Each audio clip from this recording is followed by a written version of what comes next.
Hi friends, welcome you all to my YouTube channel the journey of life. मित्रों, आज का हमारा जो टॉपिक होगा बात करने का वो ये होगा कि आखिर हम अपनी ज़िंदगी में अकेले क्यों रह जाते हैं। तो क्या सच में हम अकेले रह जाते हैं या हमें अकेला किया जाता है। देखिए, ये बहुत ही सोचने वाली बात है। हम अक्सर करके ये सुनते हैं ना कि बिना ईश्वर की मर्जी के, बिना ईश्वर की इच्छा के एक पत्ता भी नहीं हिलता। ठीक है, तो ऐसा क्या हो गया कि ईश्वर ने ही आपको अकेला कर दिया। चलिए इस विषय पे हम बात करेंगे, लेकिन हाँ, उससे पहले एक निवेदन है, एक रिक्वेस्ट है कि अगर आप चैनल पे पहली बार आए हैं तो सब्सक्राइब कीजिए, वीडियो को पूरा देखिए, लाइक कीजिए, शेयर कीजिए। तो फ्रेंड्स, वापस से हम आते हैं अपने टॉपिक पे कि हम अपनी ज़िंदगी में अकेले क्यों रह जाते हैं। देखिए फ्रेंड्स, इसके अलग अलग कारण हो सकते हैं।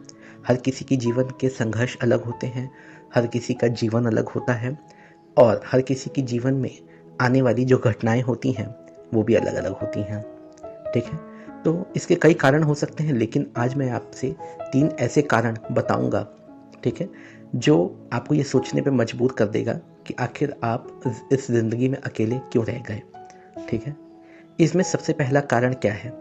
सबसे पहला कारण ये है कि यूनिवर्स ने या ब्रह्मांड ने आपको अकेला इसलिए किया है ताकि आप अपने सोल पर्पस पे काम करें। ठीक है, देखिए फ्रेंड्स, मैं आपको बताता हूँ, हर एक व्यक्ति का एक सोल पर्पस होता है।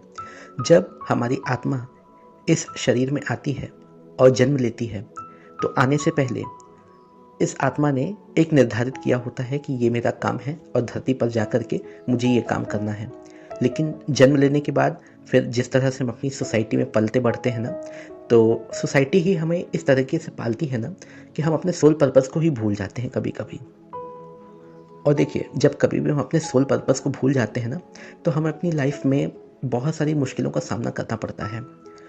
मान लीजिए कि आपके किसी से रिलेशनशिप रहे हो, संबंध रहे हो, वो संबंध नहीं चल पाए, टूट गए, तो इसके कारण बहुत सारे हो सकते हैं।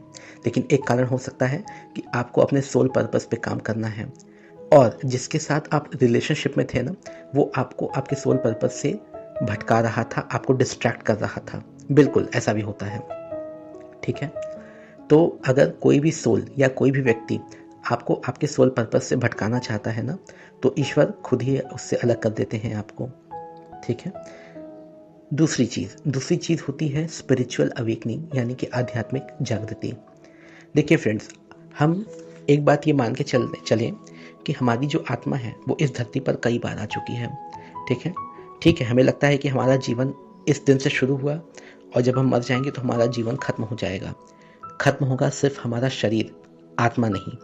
हमारी आत्मा जैसे संस्कार लेकर के जाती है आगे, उसी प्रकार से उसे कई जन्म देखने को मिलते हैं।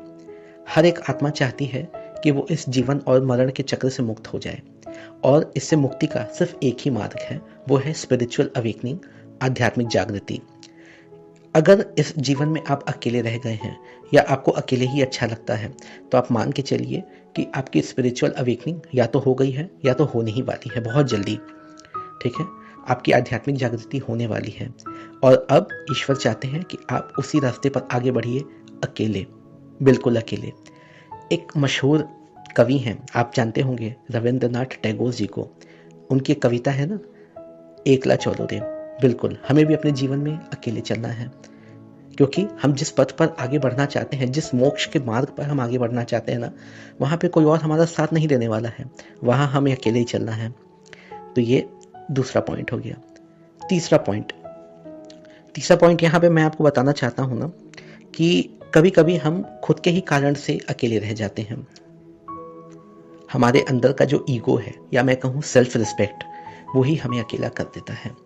मान लीजिए कि आप कुछ किसी संबंध में रहे हो, लेकिन वहाँ पे आपको उस प्रकार का सम्मान नहीं मिला हो, उस प्रकार से आपकी वैल्यू नहीं की गई हो, उस प्रकार से आपको समय ना दिया गया हो उस संबंध में, तो आप क्या करते हैं?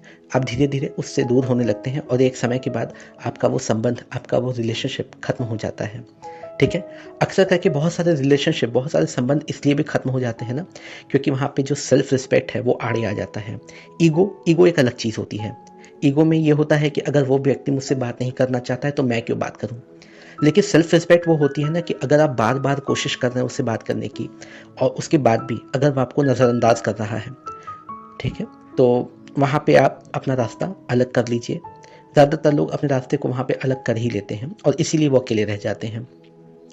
देखिए फ्रेंड्स, होता क्या है कि जब हम किसी के साथ डील करते हैं तो हम किसी व्यक्ति के साथ डील नहीं कर रहे हैं, हम एक सोल, एक आत्मा के साथ डील कर रहे हैं। और हर एक आत्मा की, हर एक सोल की अपनी एक फ्रीक्वेंसी होती है वाइब्रेट करने की।